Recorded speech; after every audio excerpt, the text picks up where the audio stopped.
Hi, everybody, and welcome again to another episode of Be Fearless, the podcast that comes to you from G.S.T. Global Speakers Talk, which is a community of people who have got together on Facebook and are sharing their voices and making sure that what they have to speak about is being heard.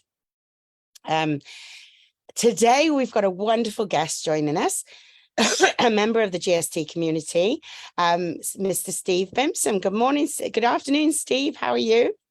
I'm extremely well, Lisa. Thank you. All the better for being here. Lovely. Adrenaline pumping, that fear kicking in already. It's wonderful, isn't it? When you turn that camera on, it's that same feeling.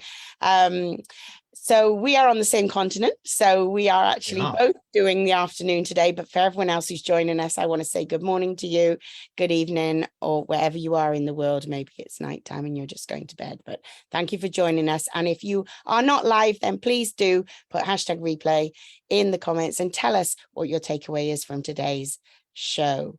Before we start, I just want to tell you that I'm the host of this GST podcast. I'm Lisa Marie Igbenovia, and I am a teacher, primary school teacher for 25 years. I now work with parents to help their children with their learning at home, whether that's just homework or doing the full home learning. And I'm also a children's book illustrator.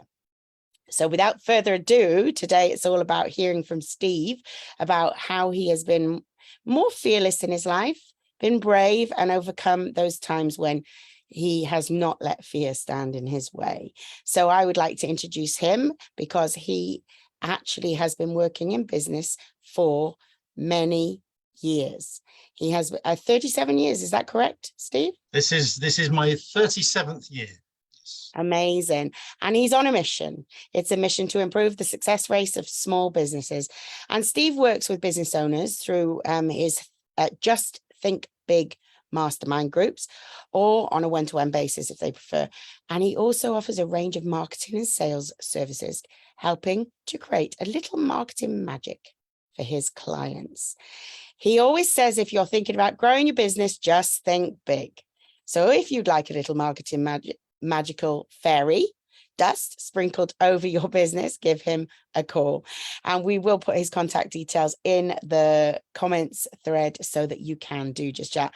But before we start talking about fearless, I'd love you to share with our audience a little bit about how you help people, Steve.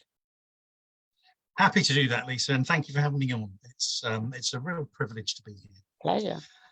So how do I help people? I always say that I support, nurture, and inspire business owners to achieve extraordinary results whilst building the business of their dreams. And a couple of things that are important in that, I think, are, one, it's their definition of extraordinary, not mine.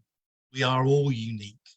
And in a similar vein, it's about building their business. I know of a lot of coaches, a lot of business mentors, and they have a tendency to try to get your business to fit into somebody else's system. And actually, I don't do that. It's all about making your business work for you. And that's the real thing. So working one-to-one, working in my mastermind groups, and marketing and sales, I guess, are my core native skills. So I've never really let go of those. And they're so critical. I can remember when I used to started doing workshops and teaching people about this stuff. I would often ask people, what's the most important skill you have to build your business? And the answer you generally get from people is their knowledge, skill, and expertise in their particular field. And actually, I don't agree with that. I think that number one is marketing, because if you don't have anybody to talk to about your business, you're on a hiding to nothing. Number two is sales, because once you're talking to people, you've got to be able to convert some of those actually into paying customers. Otherwise, how good you are at what you do is a little bit academic. You've got to have people to speak to first. And some of the most successful companies and organizations in any niche that you choose to, that you look at, whatever you choose, are often not the best at what they do. What they usually are is really, really good at marketing. And if you can bring the two things together so that, your marketing and sales is good, but you also happen to be the best at what you can do, that really can be quite amazing. And from a marketing perspective, as you mentioned, bringing a little bit of sprinkling of magical marketing fairy dust is what I try to do. There's a whole host of things I could go on about that, but I won't go into it now. We have limited time. I'll talk forever. You're on mute, my love. Sorry about that. Yeah, I was just drawn in by what you were saying. Obviously it's half term here, so the kids are home. So, being perfectly imperfect, I am today. What you said was great. And I love that, you've given our audience a little bit of something about you that's special that they can grab hold of if they're interested in working with you. But definitely marketing is always the key. It doesn't matter how good you are. People need to see how good you are. Otherwise, like you say, it's academic. So we'll move on to the first question, if that's okay with you, Steve. Absolutely. Okay, so our first question today is, can you tell us all about a time when you were fearless and you didn't let the fear stop you from doing something that you knew you should do or something that you wanted to do, or about a time or an experience in your life where you did let fear stop you from moving forward? Well, there's several things that come to mind because, of course, we all experience fear. It's the most natural thing in the world. And I kind of think of fear as a grayscale. So you kind of have at the very bottom, it's kind of feeling a little bit out of your comfort zone, just a little bit uncomfortable. At the top, it's frightened to death, isn't it? And it can be anywhere in between. And that's the real thing. And I can remember, in fact, this question, when you sent me the questions through, kind of reminded me of something that I'd forgotten. Because when I first started my first job, I actually left that job because the company wanted me to do something that I felt really, really passionately that ethically it was unreasonable, and I didn't want to do it. So I walked away from the business. I handed in my notice and left, and I was 19 at the time, so I was quite young. And I started working for myself. This is 5 years before my 37th year began. So I kind of dipped my toe into the water. And part of the reason I decided to start my own business at that time was to justify having given up what was a really good job that was paying me money. And everybody's saying, what on earth are you doing walking away from a job, when you shouldn't do that? So I kind of invested in a piece of equipment, bought some gear, decided I was going to run this business. Wasn't really committed to it, but I guess it was an indication of where my mind was going in terms of ultimately I'd like to run my own business. And at that time, I was so scared to go out and promote that business that I kind of, I even occasionally would find myself going out in the car, coasting around. Everybody thinks I'm out there working. And I wasn't. I really wasn't. I was just struggling with that fear that we all have when you've got to go and find people to talk to, get into business. And it was odd because I'd already done that in the job that I had. But that was something that I was kind of committed to, if that makes sense. Whereas I just randomly bought something and I wasn't really vested in it, in the interest in it. So that taught me a really valuable lesson, because that same fear applied when I was in the job and also when I was kind of running this business of my own.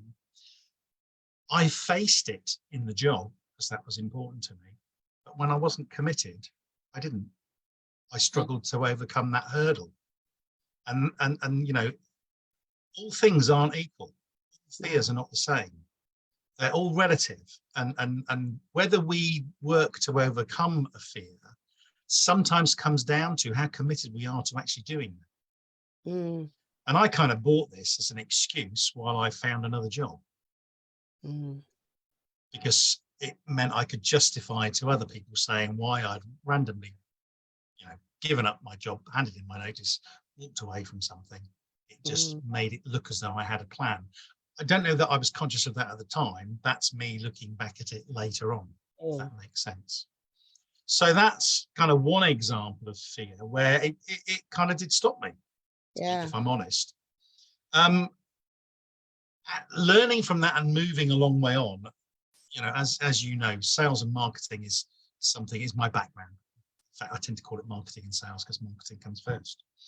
And I ended up working in consultancy services, working with companies on their marketing, on their sales. And I remember being offered an opportunity by somebody that I knew who was starting a new company, his own business, selling fascia soffits and guttering. And he wanted me to go and work with him. He was going to pay me to train his door canvassing team because he wanted to recruit people to go knocking on doors to get leads to go and sell to. And he said, "Can you do that?" And I said, "Yes, of course I can." I'd never knocked on a door of somebody's home in my life. Never done it. But this was the key, and the difference in a way that I'd learned from that earlier experience is that one thing that I find I can do to help me overcome a fear is to commit to doing something anyway. Yes. And if I do that, I always rise to the occasion because I've kind of learned over the years that I do. And it stems back to a little bit of advice I got when I first started working for myself properly at 24. My first self-employed thing was I was a self-employed salesman, commission-only salesman. So I was kind of still representing another business as opposed to my own business. But the manager I had within that business was really into personal development as well. And although I was already into personal development at that time, he moved me on enormously. But he gave me one piece of advice in those days. And he said to me, "Steve," he said, "if anybody ever offers you anything, always say yes." He said, "Always say yes." He said, "If you say no, the door is closed. You can never, ever, ever go back. But if you say yes, you can still change your mind if you decide not to do it." And that sort of stemmed into, so this was the attitude I had in business. I would always say, yes, I can do something. And then I would do everything in my power to make sure that I could. You know, interesting, yeah. In those days, I understood about working with people and communicating with people. And all it is communicating with people. I've had a belief for many years that, you know, people you're communicating with, they reflect you. So if you approach them with a certain attitude, you get that attitude back. Yeah. You know, people aren't rude to you usually without reason, unless they've happened to have a bad day, which can happen. Yeah. You know, so that was there. And when I was in BNI for many years, and they used to have a thing called a memory hook. And actually that one piece of advice fed into my memory hook, because my memory hook used to be, the answer's yes. So what's the question? I like that. And that whole philosophy has been really, really important in many areas of my business and in my business life. It's interesting because when you first started talking about it, first thing that came into my head was that saying that you used to get the advice of fake it till you make it. Now a lot of people are moving away from that, but it's still a little bit of that, because again, I had the exact same advice from someone. If you get offered something, don't turn it down. And I remember the fear around being, you know, when I first agreed to do something that really I didn't want to do. But I think you're right. It stands you in very good stead. And it's the confidence that you put forward. And like you say, you're going to get back. It's going to be reciprocated. And the people are going to believe in you and know that what you're offering, you're going to be able to do because you're going to put the work in to do it. It's like selling a course before you've written it. You know, you're going to write it. Yeah, and you know you have the knowledge. This is, you know, one of the keys to me and the way I handle fear is I become almost pedantic about making sure I am really, really sound and solid in my knowledge around that topic and subject. Yeah, you know, that's one of the things that gives me confidence when it comes to public speaking. If I know really know well the subject that I'm talking about, that enormously helps mitigate any fear I experience. Yeah. Which is where it's different to the fake it thing, because you're not really faking it. You're just going to learn. you're going to come up to speed and Well, you're actually, the one thing I would say, there's a lovely a YouTube video. I'm trying to think. Amy Cuddy, her name is, on TED, and actually she talks about some of the research because she's a behavioural psychologist, and she's done some research into the whole fake it or make it phenomenon. And actually, there is a very sound psychological principle behind it. Not necessarily bullshitting. So we're talking about let's be different. Confidence sometimes comes in if you could be very good at what you do and still not feel particularly confident. Okay. So in those circumstances, faking it till you make it and saying, yes, I can do this, will work. If you have no idea how to do it, that's a slightly different ball game. Although if you have sufficient time to learn, could argue that is the case. But they're good fear busters, aren't they? At the end of the day, because you've got to feel the fear, you got to do it. And when you've done it, it's like, wow, I did that, I can do it again. Yeah, and it's interesting. You were saying feel the fear and do it anyway. That's one way of going about handling fear. I kind of use a slightly different approach, but Well, tell us about that. What strategies do you use to make yourself overcome the fear? Well, it was interesting. I was listening to Dinesh's podcast last week. I found I resonated an awful lot with some of the things he had to say. So, for instance, when I used to suffer migraines from the age of 13. And when I went to college at 16, I met somebody, new friend. And the first time, because I used to be off fairly regularly with a migraine, because when I had them, I was physically ill. It was a 24, 36 hours thing. I had to be shut away in a bedroom, darkened rooms, because light was painful. And the first time I was off when I was at college, he said, "Oh, where were you?" And I explained. And he said to me, have you ever tried meditation? And I said, no. And he taught me to meditate. And I've never had a migraine since. Wow. And that was at the age of 16. And I've been having them for 3 years at that point, fairly continuously. So that, Dinesh was talking about meditation and mindfulness. I also practice Tai Chi. And when I started doing Tai Chi, there's some wonderful philosophies in Tai Chi, one of which is breathing, which Dinesh mentioned in his 6 tips.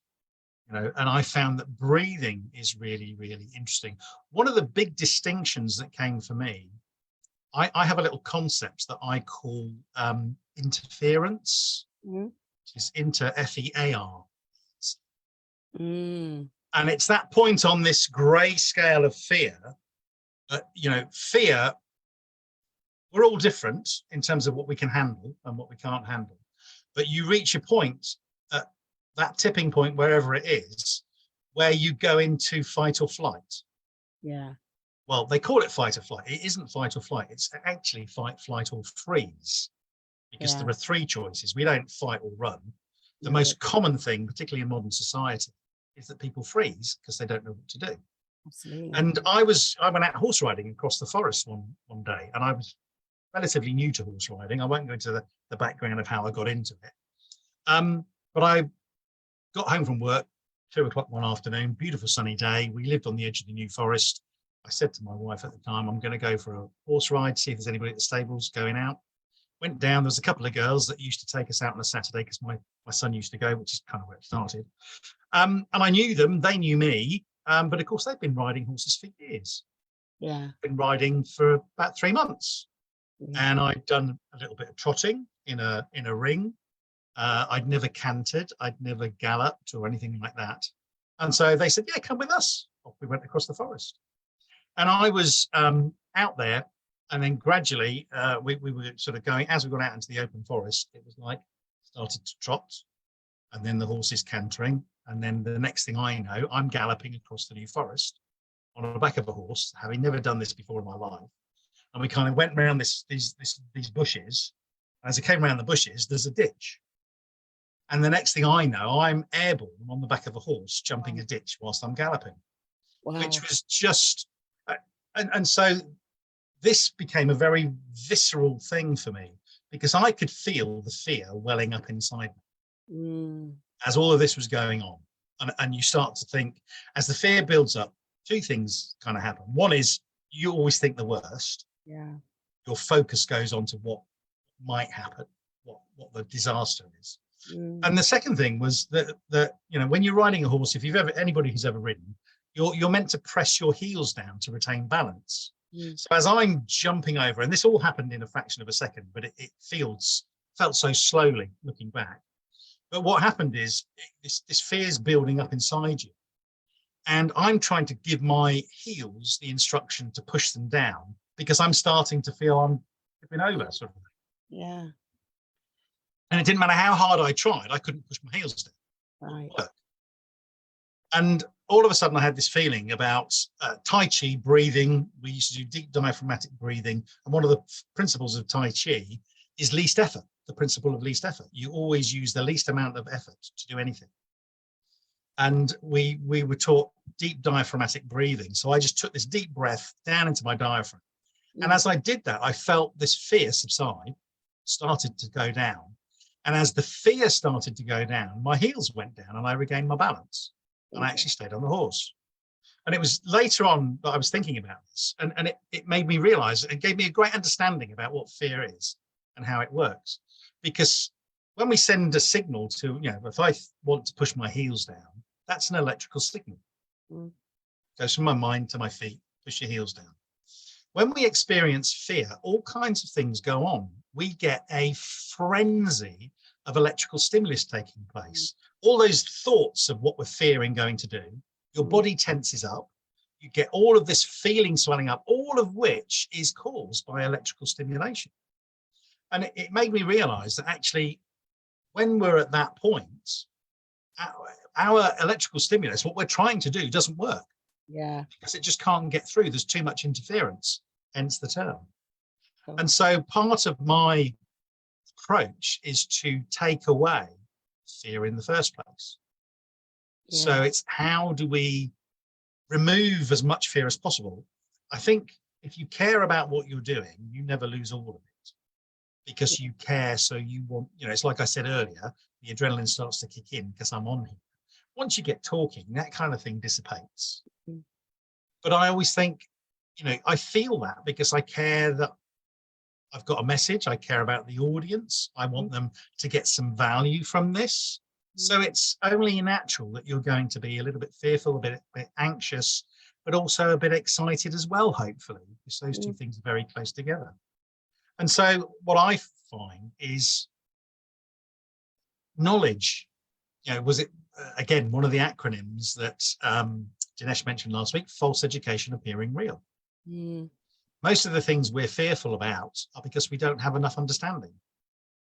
So one of the ways I address it is to get a better understanding. Yes.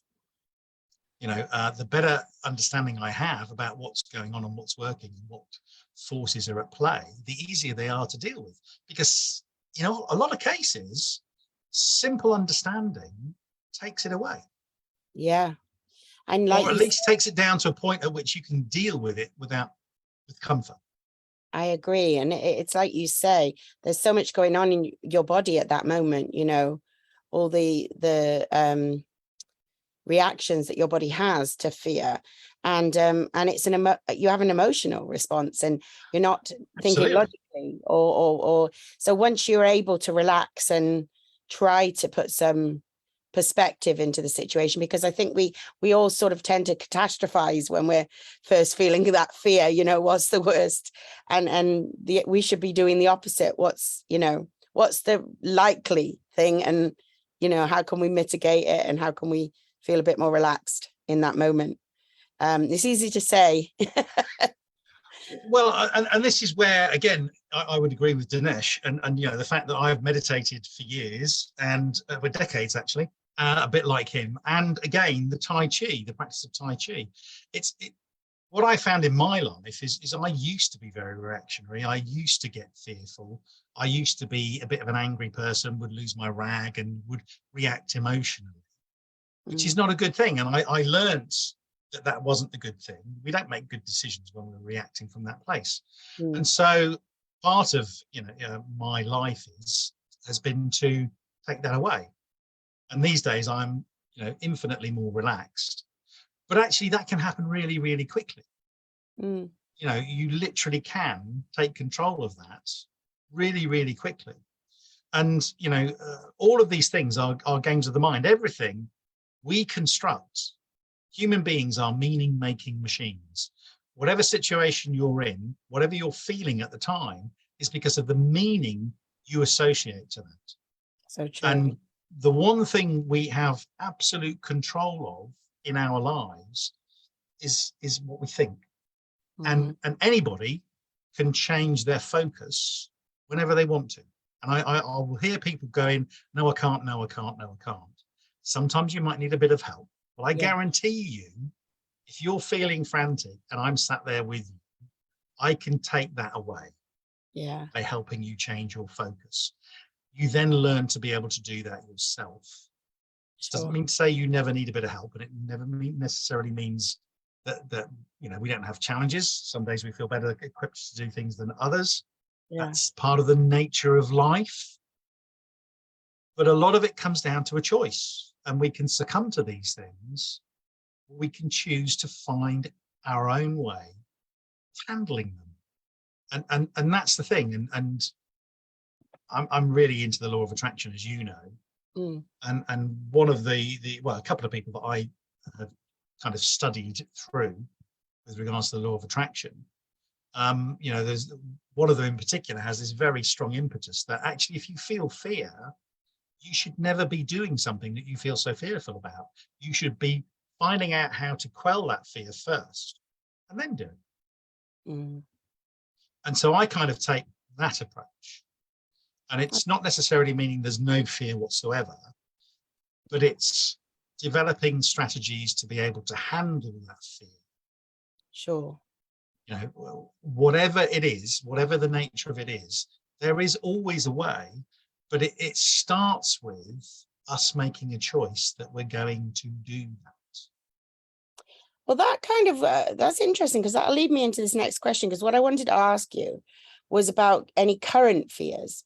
And I'm thinking, well, how are you dealing with those because you regularly meditate? And because we all have fears, don't we? But is there anything in your life at the moment that you are, maybe holding off because you're working through that fear or anything like that? There are always things. If you're stretching yourself in any way, shape or form, if you're pushing to do something new, something different, there's always going to be some degree of fear. What I've found over the years, and I don't know if it worked for everybody or not, but certainly for me, as my Joma did a post in the G.S.T group, and he was asking about resilience. So it kind of ties into resilience. One of the things that I talked about and did a quick video earlier is what I call faith, if you like. Bob Proctor said, there's faith and there's fear. Both of them require that we believe in something that hasn't happened yet. So true. So the faith that something will work out or the fear that it won't are both just fundamental perspectives, and you get to choose which one you go for. So there's a technique that I discovered years ago called Delete That Program. It came from a guy called Jack Black, who does a program called Mindstorm. I came across Jack in the mid to late 80s. And I've been using Delete That Program for years. I've never stopped using it. I use it less these days, because I think when you're initially dealing with things, you probably have a much higher relevance to it. But for instance, if I feel myself experiencing something or thinking something that doesn't serve me in what I'm trying to do, and the first step is awareness, is catching yourself. The last thing I do is beat myself up about it, which is what most people do. You find yourself, oh, I did that wrong, or I thought this. Don't think that way, and actually you don't do that. He used the analogy that the mind is a little bit like a brain. The brain is a little bit like a computer. Mind is a bit like a computer. I'll get there eventually. The mind is a bit like a computer, in that we have beliefs, expectations, and things that are like a program. And everything that happens to us go filtered through that. It's called stimulus belief response. So something happens, we have a belief, and then we respond according to that set of beliefs. So if you can change those beliefs, you can change the response and the way you feel about things and everything. So the way delete that program works is if you catch yourself, you just immediately go delete that program, and that could be out loud if you want, or in your head, it doesn't matter. And immediately you replace whatever didn't serve you with a statement, a thought, or a vision of what does. Yes. And where you want to go.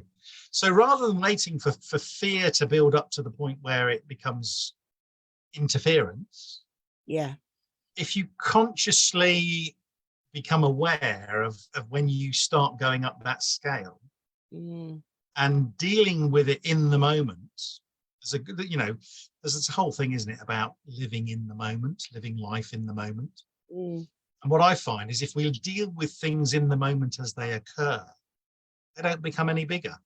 Whereas if we don't deal with them, they just do. They become bigger and bigger and bigger. So yes, there are things that would, that I'm doing that are different, that would incur fear. And I'm not saying I don't feel any fear, but I manage that as it happens at the time, as well as working on myself and the faith I have, which comes down to my abilities. The fact that I do a lot of due diligence, that I do a lot of research into things if something is relevant. So if I'm working on a particular project, I'll find out all kinds of things about it. I'll talk to people, I'll do research, I'll find out facts and figures. I'll be quite methodical in doing my own due diligence and coming to a conclusion. But that gives me faith in myself. Sure. If somebody challenges those thoughts of what I've got, instead of immediately doubting, which is what I used to do. You know, if I had an idea that wasn't very well researched or thought through, and somebody gave me an alternative, I'd immediately start to doubt myself. These days, my immediate reaction is to question them. Oh, that's interesting. Why do you say that? And I'll try and find out, have they put as much thought and feeling, and what are they telling me? Is this something they've thoroughly researched like I have to get to where I am, or not? And if I'm, very often when I'm talking to people, it's something they've heard. It's not anything they've looked into. They've heard something and they're repeating it. Well, I won't take a lot of notice of that, because I've now got faith that they haven't done any research. If something really pricks my interest, because I like to think I keep an open mind, I'll perhaps go off and do some research about it and just look into it from my own perspective. But so there's all those sort of things. So developing your abilities and skills over the years, developing an approach to how you do stuff. Sorry,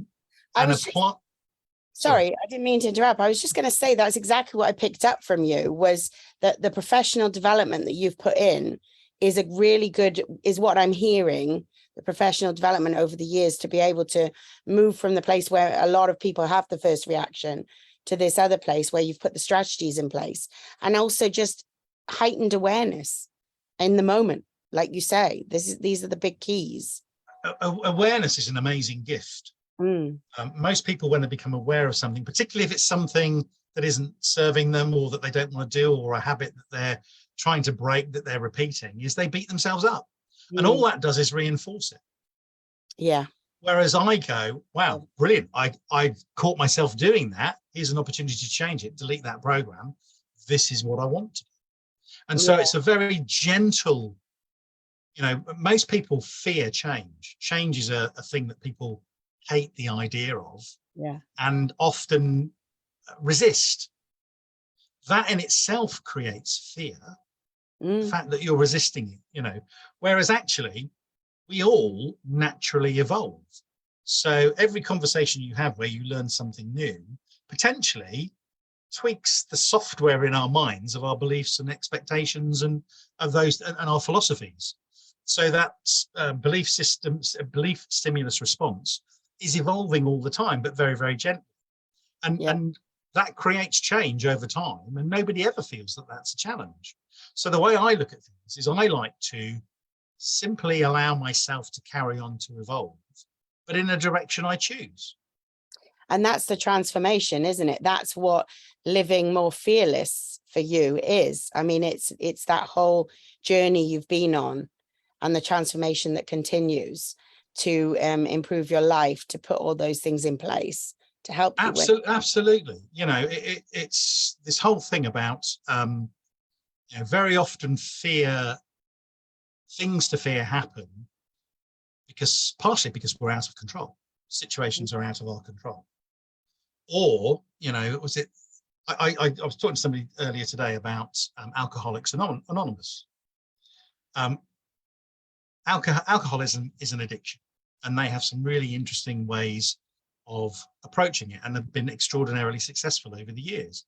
And one of the things they adopt is the serenity prayer, which you've probably heard. So, God, give me the serenity to change, to accept the things I cannot change, the courage to change the things I can, and the wisdom to know the difference between the two. When I talk to clients and people and what have you, there's an awful lot of frustration and fear and anger and negative emotion that crops up because people are trying to control things that aren't in their power. It's true. You know, and it's very difficult to deal with that until you accept that it's out of your control. You can control totally how you respond to it. Yeah. And just changing that perspective makes an enormous difference. So true. You're absolutely right. I mean, I've loved everything you've shared today and all your wisdom. Very kind. We're coming to the end, but I do want to know what your big takeaway you want everyone to have from what you've shared. So if somebody is out there and they are still very fearless, I mean, still very fearful, apologies, they're still feeling that fear, they're still worried and anxious, and they just can't move past that, what would be your advice to them, your big takeaway that you want them to take? Well, one of the hardest things in the world, and I went through this, you know, early in my running my own business, is that because it was my own business, I had this belief that I was the one who should have all the answers. You know, and so I struggled asking for help from other people, and would always try to do things myself, and often didn't do them because I didn't know what to do. We don't know what we don't know is the reality. There's a little thing I call the "Who Wants to Be a Millionaire" syndrome in business. You know, we all know the competition, the question. You know, question comes up, get 4 answers, and you go, "Yeah, I know that, it's D." Next question comes up, you didn't even know the question existed, let alone what the answer is, because that just had never come into you before. And what business does and what life does is it presents us with situations that we didn't know, we weren't aware of. And that's when this, you know, fight, flight or freeze kicks in. People have a tendency to freeze and do nothing and hope it all goes away. So if you're stuck in fear, you know, what I would try to say to, or what I want you to understand is there is a way that you can deal with this fear, but not within your current thinking. You know, at the moment you're stuck probably in the freeze mode to some degree because you're not sure what to do. So, you know, speak to somebody, anybody. I mean, I'll be happy to talk to anyone anyway, but if you look at it and then dissect, and if somebody takes you down the path, it is perfectly possible to take fears and make them entirely manageable. Yeah. Absolutely. And I believe this can be done for anybody. We all are slightly different in the way we think. So what works for me, you might need to do something slightly different, but there is always a way, providing there is a will. Yeah. And that's one of the biggest challenges, is that, you know, there's a kind of attitude of mind that we can get in. They talk about as a victim, persecutor, and what's the other one? It's forgotten now. So 3 different mindsets that we can have.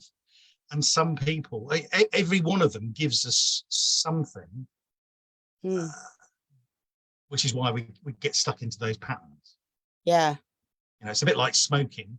If somebody smokes, as an example, smoking gives them something. For most smokers, it helps them relax. And actually, the most common reason that it helps them relax is when they drag on a cigarette, they breathe more deeply than at any other time. If you simply teach them to breathe deeply without the smoking, it will usually give them exactly the same benefit. Good point. I never thought of that. You know, and so it's finding those things and how they Yeah. work for individuals. But we are always the cause of why we are stuck. Yes. Is the absolute honest truth. And a lot of people don't want to hear that. No, if they're not ready, that's fine. It's impossible for me or anybody else to help anyone until they're ready to help themselves. And when they are ready to help themselves, what you're saying, what I'm hearing you say is reach out and get someone to help you become unstuck, because that's what you need. That's Absolutely, exactly. because there is a way. I promise you, there is always a way. Yeah. There is Don't never. let yourself be held back. Reach out. Yeah, definitely. Well, Absolutely. great chat today, Steve. Thank you so much. Thank you, Lisa. We've run out of time, but I appreciate you being here with us, and it's been wonderful. We'll have to do it again sometime. That would be wonderful. In the meantime, everyone who's watching, please do share with us your takeaways. And as I said, Steve's details will be in the comments. Please do put #replay and let us know you were here and what you learned. And we hope that you will join us again next Tuesday for another episode of Be Fearless with another special guest. Until then, take care of yourselves. Bye-bye. Yeah, Thanks. nice to see you all. And thank you, Lisa. Phenomenal job as always. Thank you. Bye-bye, everyone. Bye. Bye.